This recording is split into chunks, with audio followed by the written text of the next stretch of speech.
আসসালামু আলাইকুম আমার প্রিয় ভিউয়ার্স, আপনারা কেমন আছেন? আমরা তো আলহামদুলিল্লাহ ভালো আছি। ফুচকা খেলাম বাসায় বানিয়ে, তাই আপনাদের সাথে একটু শেয়ার করলাম। সবাই মিলে ফুচকা খাওয়ার মজাই আলাদা।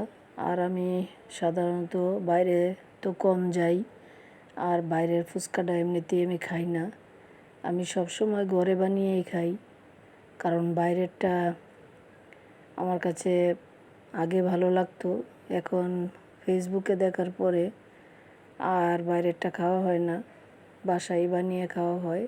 টকটাও বানানো হয়েছে অনেক মজা করে, একটা ঝাল আর একটা মিষ্টি, আর সব মিলিয়ে এত ভালো লেগেছিল কি বলবো, অনেক মজা হয়েছিল। যার যতটুকু ইচ্ছা খেয়েছি।